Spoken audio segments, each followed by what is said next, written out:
మొన్న June 14 release అయిన మన సుధీర్ బాబు కొత్త సినిమా హరోం హర రిలీజ్ అయి నిన్న గురువారంతో 7 రోజులు, అంటే మొదటి వారం కంప్లీట్ అయింది.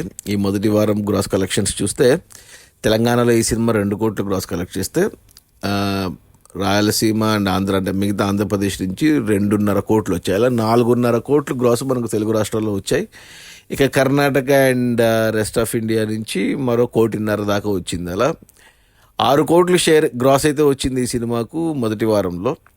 అంటే మహారాజా సినిమా వల్ల ఈ సినిమాకి దెబ్బడిపోయింది. సినిమా కూడా బాగాలేదు, అయినా మహారాజా వల్ల పెద్ద దెబ్బ పడింది ఈ సినిమాకు.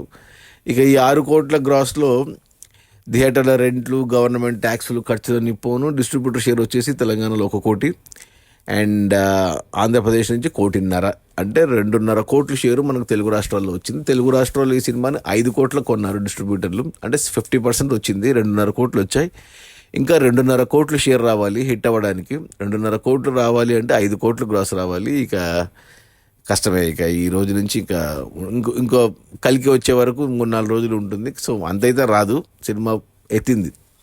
ఇక కర్ణాటక అండ్ ఓవర్సీస్ కలిపి సినిమాని 1 కోటి కొంటే డిస్ట్రిబ్యూటర్లు ఇక్కడ 50 లక్షలు వచ్చింది షేరు. అంటే ఇంకా 50 లక్షలు రావాలి అంటే 1 కోటి గ్రాస్ రావాలి, అది కూడా రాదు, ఇక పోయినట్టే. ఓవరాల్గా అయితే 6 కోట్లకు కొన్నారు డిస్ట్రిబ్యూటర్లు, 3 కోట్లు వచ్చింది. 50% రికవరీ అయ్యింది, 50% ఇంకా రావాలి. అంటే ఇంకా 3 కోట్లు షేర్ రావాలి అంటే 6 కోట్లు గ్రాస్ రావాలి. ఈ మొదటి వారం ఎంత కలెక్ట్ చేసిందో అంతా ఇంకో వారంలో కలెక్ట్ చేయాలి, అది కొద్ది కష్టమే. సో సినిమా కొన్న డిస్ట్రిబ్యూటర్లు 3 కోట్లు నష్టపోతున్నారు. అంటే సినిమా నష్టపోతున్నారు, 50% నష్టపోతున్నారు అంటే సినిమా కమర్షియల్గా ఫ్లాప్ అని చెప్పాలి.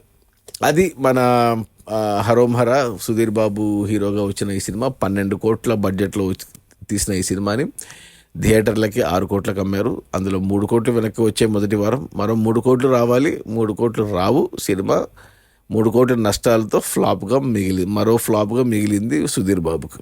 Okay, bye.